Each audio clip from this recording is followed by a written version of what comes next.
স্বামীর বাসার ভাতের বড় দাম, কথার কিন্তু মিনিং আছে। স্বামীর বাসার ভাতের বড় দাম। কেন দাম? স্বামীর বাড়ির ভাত খেতে হলে স্বামীর খোঁটা সহ্য করতে হয়, স্বামীর মায়ের খোঁটা সহ্য করতে হয়, স্বামীর বাবার ডিসরেসপেক্ট সহ্য করতে হয়, স্বামীর বোনের খোঁটা খেতে হয়, অনেক অসম্মান হজম করতে হয়, স্বামীর গালি হজম করতে হয়। তাই মেয়েরা বলে স্বামীর বাড়ির ভাতের বড় দাম। আমি কথা বলবো, কথা সত্য, তবে একটা কথা অ্যাড করতে হবে। যদি আপনার স্বামীর বাড়ির ভাতের দাম এত বেশি মনে হয়, তবে মাথায় রাখবেন বিয়ের পরে স্বামীর বাড়ির ভাতের দাম যে পরিমাণ বেশি, আপনার নিজের বাপের ঘরের ভাতের দাম তার চেয়ে বেশি। বুঝবেন, জাস্ট তালাকটা নিয়ে বাসায় যান, তাহলে বুঝবেন।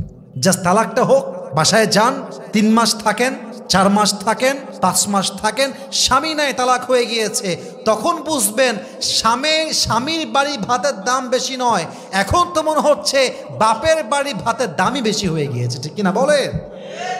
একজন তালাকপ্রাপ্ত মেয়ে লিখেছে, যদি একবার সুযোগ পেতাম, একবার চান্স পেতাম, বাপের বাসা ছাড়তাম, আজীবন লাথি খাই, গুতা খাই, অসম্মান খাই, স্বামীর ঘরে বসতাম, স্বামীর ঘরে বাঁচতাম।